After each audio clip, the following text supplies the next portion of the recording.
This is the Kestrel Country Podcast, where we discuss the people, places, and events all around Kestrel Country.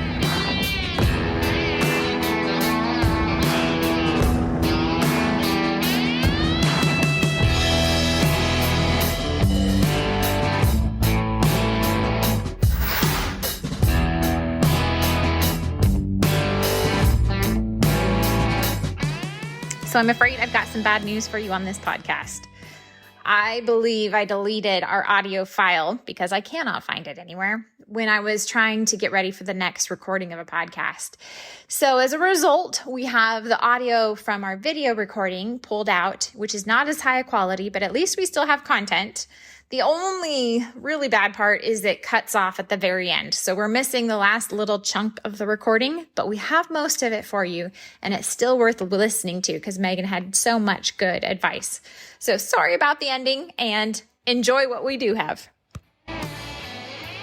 Megan Haney is back again, which we are very grateful for. Megan has been on for talking about gardening, and today we snagged her to talk about color. So, Megan, can you give a little bit of a background on why we snagged you to talk about color?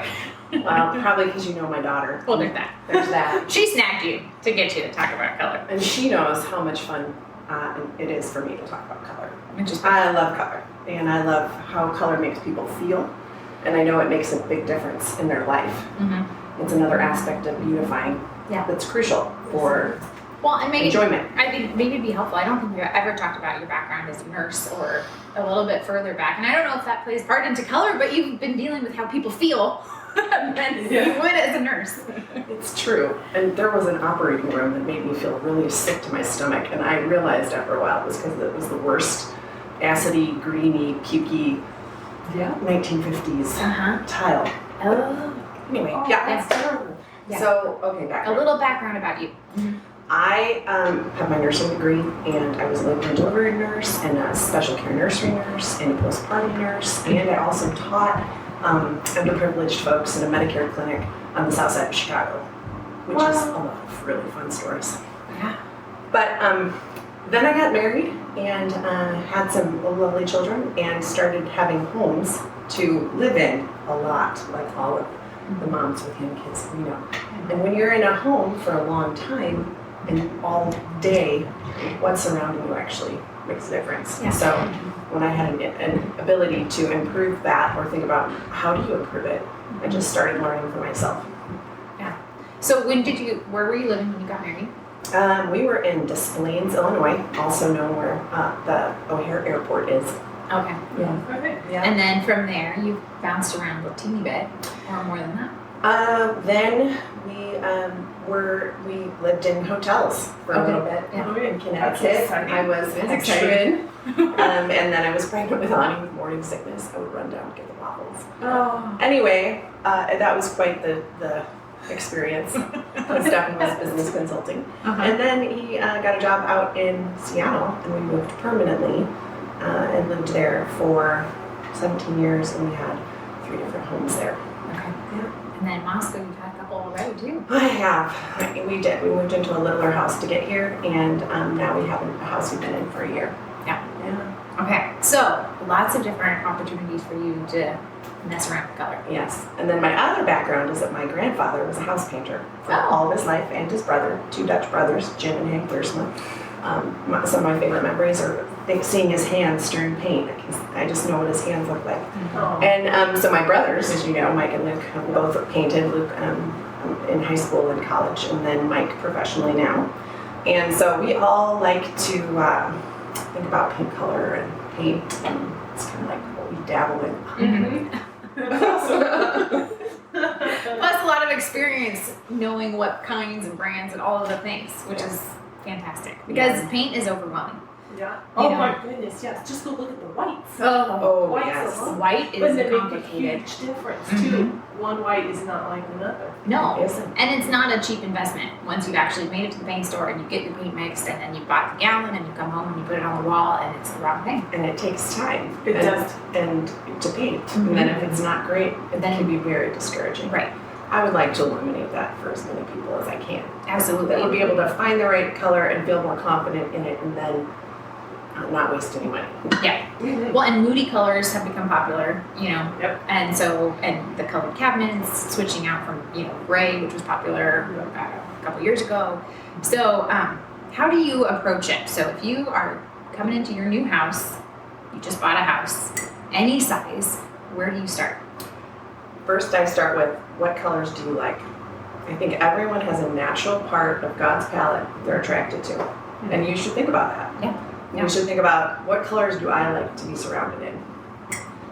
Some people are going to wear a beautiful, pink fuchsia sweater, and it's going to look fantastic on them, and they love it. And I'm going to wear this hideous pukey green. No, it looks really good. And it suits me. Yeah, So I love it. Yeah. So do you think it relates to what you wear too? Do people tend to wear the colors that they should also surround on their walls, or not? Sometimes people don't feel confident in that, I don't think. Okay. If you can, figure out kind of which palette of colors looks great on you, or if you already have done something like that in your life, it's helpful. Also, you live with someone else usually. If you're single, great. Now you've figured out a palette that suits you and a range in which you're comfortable in. If you're married, you need to stop and look at your husband's coloring. Stephanie and I have very different coloring. So I think about that. I don't want him to be in a place that he's like, oh, this pukey green, I haven't painted this on the wall.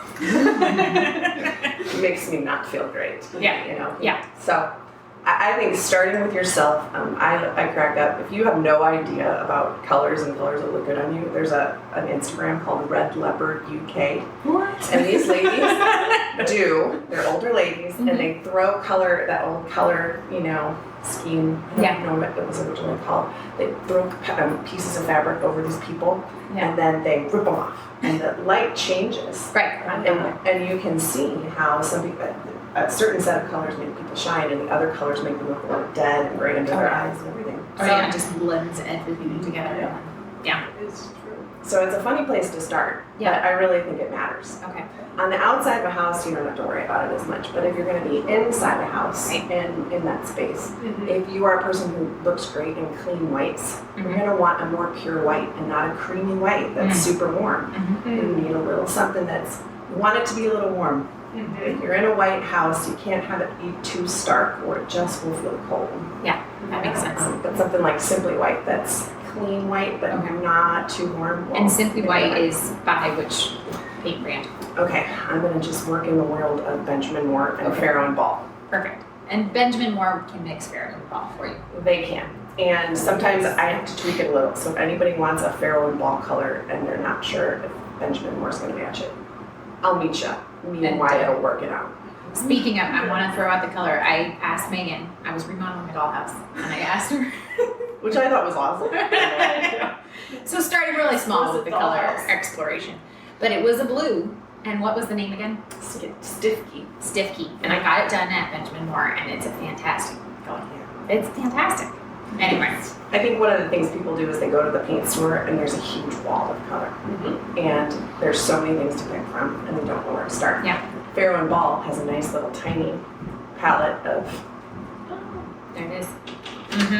About 160 colors, I think. Something like that. And it really, it really is nice. And I love them for color. I would do whites, Benjamin Moore. My brother Mike would say Sherwin-Williams whites are garbage. Well, that's good to know. I know, and he's particular on white. He actually probably could have a PhD in white and painting so many in his life. So I really do appreciate his opinion on that. But they have a smaller selection than Benjamin Moore, which I think is why people gravitate to that, and it makes it easier. Because it's easy. Yeah, if you don't have to sort through as many things to try to pick. Yeah. So anyway, the Farrow and Ball, those are great. Yep. The nice thing about this little palette is you can go online to their website and they will email you this card for free. Or mail it for free, no charge. You just probably get emails from them for a bit, but that's fun too. So their colors are very great. I like their colors, not their whites as much. Okay. Mike would agree with me on that. So Benjamin Moore whites, Simply White being the key one to start with. Okay. And I like the Farrow and Ball because it narrows the amount of colors you can have. Yes. So if you're going to get started, I think what you have to do is just stop and look at your room. You have to think about what's in it already.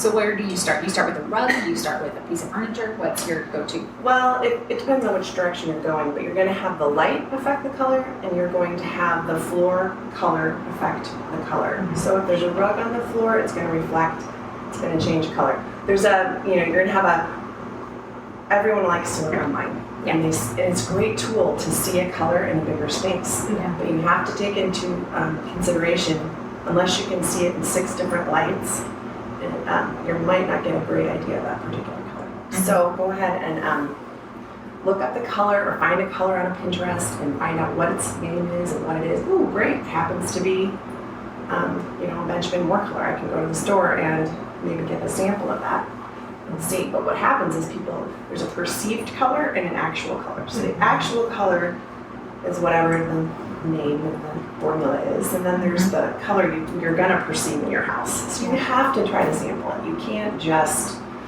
expect to reproduce it exactly. Well, and I had this experience when we were painting our house where I'd gotten a sample, put it on the wall, loved the sample, and then got the gallon size made up and put it on the wall, and I was like, this is not the same. Oh. We're not getting the same shade effects. Did they Yes. mix it wrong? Well, I don't know if they mixed it wrong or if it was simply just the ratio changing ever so slightly when we went to the gallon size.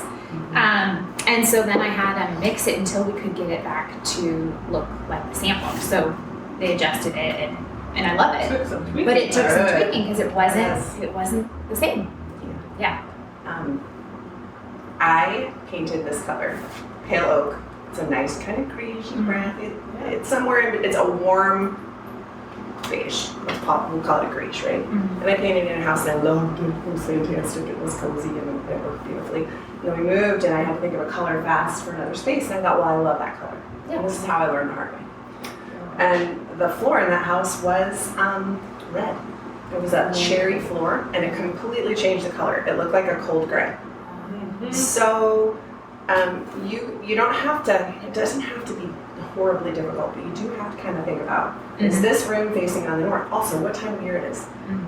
The light right now is very blue. Our latitude means that the sun is so low in the sky right now, and it's going to affect the color. So if you're picking a paint color in the winter, it's going to, or the summer, right? The summer is going to have a lot of warm, bright yellow light.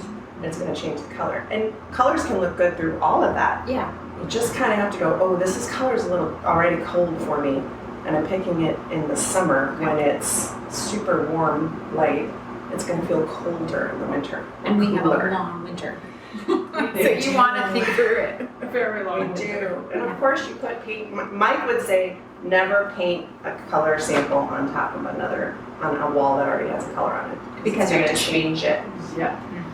You would paint. I still couldn't do it, but you know. Do you do a few coats just to help negate that? I did have to do that for my living room because it was a dark color. You could have needed a few coats to be able to see it. But it's better to get a sample and maybe get a piece of poster board, paint it on the poster board, move it around the room. And that is smart because then you're checking every wall. Yeah. It's different light. Yeah. Anyway, so thinking about those influences on your color is important. Yeah. And I think, I think it's so to break it up into steps. You know, if you're thinking, okay, Saturday we've got a day to paint, you should probably be doing all of these steps a week or two ahead of time, so you're not suddenly frustrated. That's my problem. I know. I want to do it now. I want to do it I now. don't want to plan. Yeah. Think and take days. I know. Right. That's the trick. Well, I feel like people should be thinking, hey, what's my whole plan? What do I love? What's the color scheme I love? Some people love peachy color schemes. Some people like super creamy. I think like blondes look amazing in a super creamy neutral house with super neutral, like, man, they can pull that off. Yeah. I would look kind of dead. So work with what looks good around you and with you and what you love, because that's going to make it enjoyable. And then, like for me, I thought I really just want our house to kind of look out. We have some views, and I wanted to just make that transition seamless between what was outside and what was inside. I didn't want any colors that detracted from that. So the easiest ones to pick are always green, blue, and brown, because that's what God has done. Yep. And they're That's neutrals. so And they're neutrals. Yeah. Yeah, and so you can, if you're worried and you want to do something more than white, Mm-hmm. that's a great place to go. Okay. Do you have tips for doing the moody colors in a small space, especially one that doesn't have a lot of that? Well, like Some of these our old basement homes, or like- this basement right here. Oh, Or, go, you know, small hey, windows.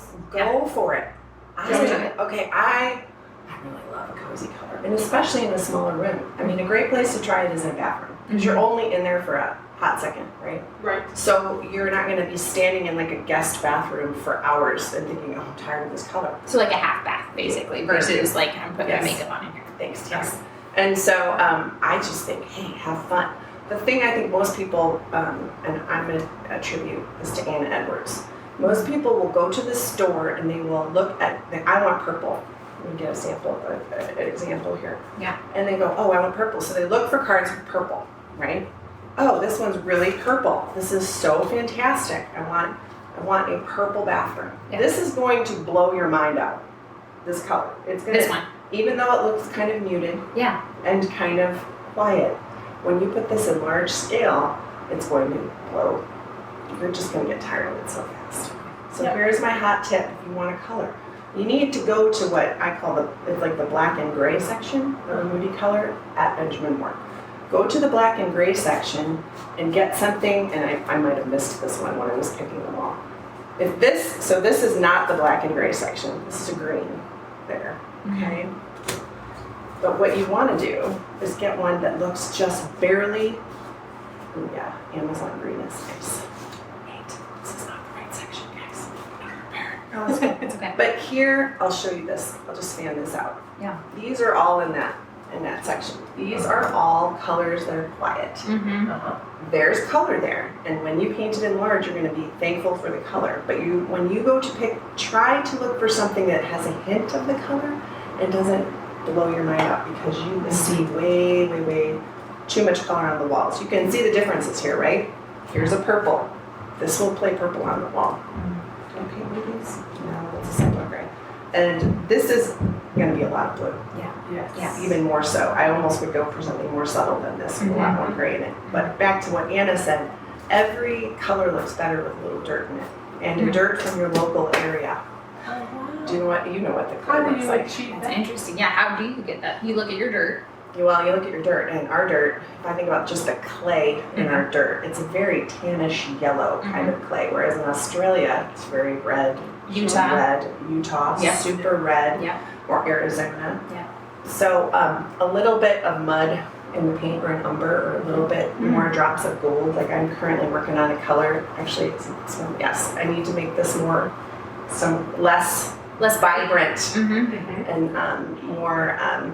I would say pukey. Yeah. So you Well, just ask them to put in some drops of brown or gold? Yes, I'm gonna ask them to put gold in, because I find that gold works. That, or let's say put a little gray.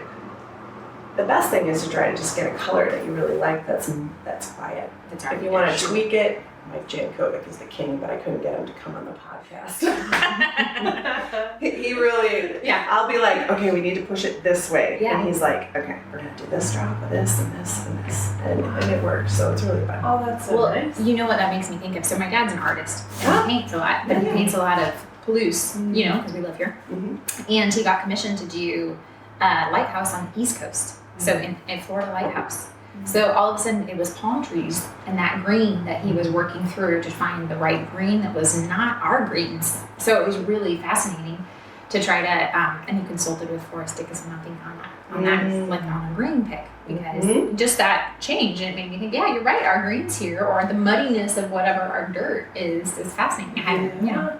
It's true. Well, and especially for exterior paints, it grounds the house to the space. That's what Anna said. And I was like, that, you just elucidated what I have thought and driving around. Like if you see a bright aqua house, it looks out of place. Right. It would You look could put it on the beautiful in beach. Charleston. Or Sure. Mm-hmm. Coastal something. Yes. Right. Yep. But here, you need to kind of make it work with the surroundings. And that doesn't mean no color Right. No. at all. I love colors. Yeah, but I think it is daunting to jump into them. Right. And then what about the room transition, or, you know, if you're not thinking about the fact that I'm looking through here and I see the kitchen from the living room, or there's a pathway between the halls and the bathroom, you know, or whatever it might be. Or just one cohesive vibe Yeah, so for the house. Yeah, how do you, is it better to just pick one color, you know, and paint the whole thing that one color to get started? Or, you know, do you need to think of those transitions, and how do you do that? Sometimes, and if you've got the time and the money, it's easier to just whitewash it and then go from there, because you can see what you want to do.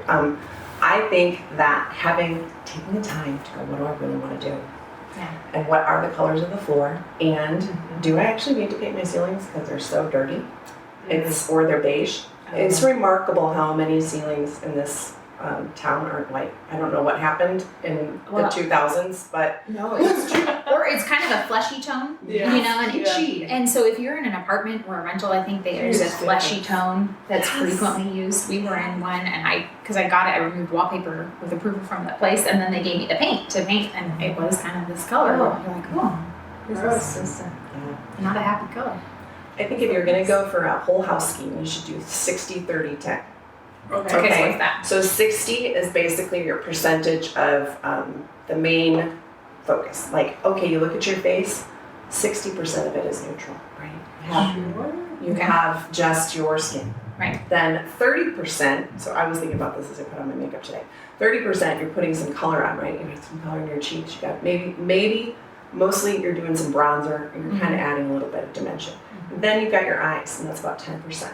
Or your lips. So when women are doing makeup, that's why they'll say do your eyes or do your lips, but don't do both, right? Because that's it. To have the right composition, it helps to do that. So if you're thinking about what is the big color I want in a room, or what are the majority of my color, my furniture, my couches, usually those are neutrals. And then once again, you can have I have a room that's a super dark green. It plays like a neutral. You can do a dark or a deep color as a neutral, a light color as a neutral. There's a lot of ways to do neutrals, and I think keeping them muddy and not too in your face is the way to manage that. And then 30%, okay, I'm gonna think about the curtains. I'm gonna think about kind of complementing or working with and adding in some more dimension. Not contrasting necessarily. And then that 10% is where you go, ooh, this is where I go, great, I've got all my colors, my rooms are all kind of neutral, but now it's Christmas. I put all my Christmas stuff in, it still works. Or it's Thanksgiving, or I need some spring colors, or I need some new pillows. So I like to have colors that I get tired of the same thing. So if I keep it, if you have a whole house scheme that works in nature, or works, it makes sense and isn't too vibrant, you can add and subtract all the things you want all the time.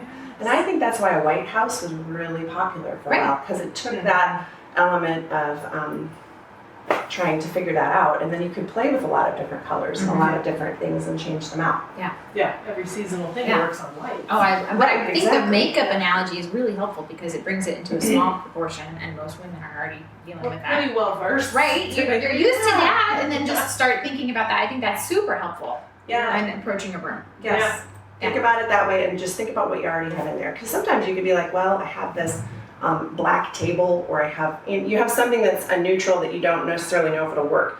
You can paint it, or you can take it out, or you can think, oh, that's what I actually have to switch. It's not the paint color that's making me crazy. It's the fact that couch does not work at all. Right, right. That's fantastic. Can I show you one thing? Yes, please do. Okay. This is back to Anna Edwards. I missed that lady. The Werner's nomenclature of color. This is the first taxonomy of color. Okay? Like, that was done, 1821. Wow. I know. So and this guy was trying to identify fossils, I think. So he has all of, I gotta show you. When I look at this is what I think of as, here's how you work. This is how God designed the world. Okay? And it's got a little tiny, oh, look at that. So super easy to understand. yes, It's not overwhelming, yes, but it's talking about what colors are underneath the tones. yes. And Which is huge. yeah, so if you want to kind of have fun, this is a nice book to have. Also, these are all colors that have some dirt in them. Yeah.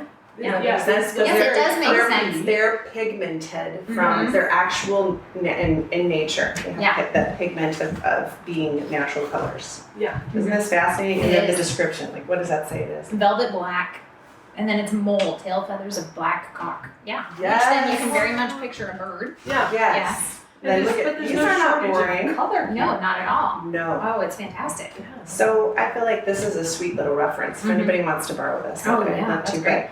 He's got this is the back of a blue titmouse, a small fennel flower, and iron earth. There's an animal, a vegetable, and mineral. Oh, of each interesting. color. Whoa. Yeah. So how God designs He's is pulling it really. straight. And it's not that there's not purples. These are purples in nature. Uh-huh. I also think that Farrow & Ball gets this because this is their color in nature. Wow. Yeah, there you go. And then they And did then they did the exact exactly same thing? the same thing as the order's nomenclature. Oh, interesting. Wow. So, and then they have the descriptions like that too. That's So a this fun is just book. a little extra, some more palette they have. That's really fun. Anyway, so things like that where you're just working with the way God made things. I Mhm. think if we were in Arizona with crazy sunsets or Hawaii with this super bright light all the And time. the tropical flowers, and you already see that kind of stuff Yeah. outside of you. Yeah. that's Bring those fantastic. colors in, but you might get tired of them a lot faster. Mhm. In my hot tub. Yeah. Oh, I think that's a really good hot Is tip. that book still in print? Yeah, it is. You can get it on Amazon. So it's It's a reprint. Warner's Nomenclature of Colors, adapted to zoology, botany, chemistry, and mineralogy, anatomy, and the arts by P. Syme, S-Y-M-E. There you See, go. Maeve has said she I like that. Maeve claimed it already. Maeve claimed that before. Mhm. Anyway, really great. And then my other hot tip is if you're like, I don't know where to start with anything, I love this book. Okay. This is the Interior Design Handbook. She's got all the things, it's all very basic. If you're a lady who's like, I don't know how to put pictures up on the wall. Yeah. She's got it. She's got a great chapter on color. She's got the 60-30-10 rule, and she says, there was one other thing that she reminded me of when I was looking through this today, and I wanted to tell you guys. Hold on, what is it? Here it is. This Dagny Thurman Moe has a good tip for novices who want to proceed cautiously when it comes to colors. Since white, gray, and black are not included in the color wheel, any color added to a white gray base will be experienced as a strong contrast. That's that brighter color. So as a start, the simplest thing to do is add a few natural objects such as potted plants and something wooden in order to soften the colorless effect in a room and open it up to other colors and shades. And then as a shortcut, paint the walls of the room in a slightly off-white color so that the other colors automatically harmonize more easily. And the simplest color to start with is one of the three main colors of the natural world, green, blue, or brown, because no colors look ugly against the forest, sky, or earth. Yeah. So I hope that's a starting point for Oh, people. that's fantastic. I think it's a great starting point. I find that really helpful for me. Yeah, definitely. Yeah. We have a couple minutes and we might run out of our video, which happens to us. Yes. You know, that's okay. But I briefly wanted to touch on wallpaper. Okay, yeah. Just really briefly, because if you're in an apartment and you can't paint, and you still want to do something to make it a little bit of fun, or if you're in a house and you want to do wallpaper, how do you approach that? Because it feels permanent. And so talking both about the stuff that you put on permanently and the quick peel and stick or, no damage stuff. Yeah. It's tricky. You have to find something that you like the palette of. You just got, and wallpaper is fun. It is fun. And I think the peel and stick stuff is brilliant because you can put it on and when you're done with it, you're done and it's not this laborious removal. And it hasn't been bad. See, I haven't tried it on walls to see if it rips or no problem. No, I put it in the dining room of that first house we The worked orchard. into, and I bought the Rifle Paper Company. Yeah. You need to buy enough one time. I decided to do another wall later because I liked it so much. And it's slightly, the undertone of the navy blue is slightly a little different on the one. It's okay though. Yeah. I'm just saying. Anyway, Yeah. the key on that, I'll tell you, is you need to give yourself a bunch of, you don't try to cut it at the top or cut it and set it up against the top seam. You take the wallpaper and you put it up with a nice margin, kind of like a seam margin, 5/8 of an inch, but this is like 5 inches. Okay. So that you Up. can adjust a piece if you need to, That with makes plenty of room. Yeah. Especially if you're not adding trim to hide any gaps. And my other hot tip would be pick something that's busy, but maybe more moody, because the dark color will hide the mistakes. Okay. If you pick a white geometric, God bless you. I don't know how that's going to go. Well, especially because the walls of your house are probably not straight. Ours are for sure not straight. Thanks for joining us. Like, share, subscribe. We'll see you next week.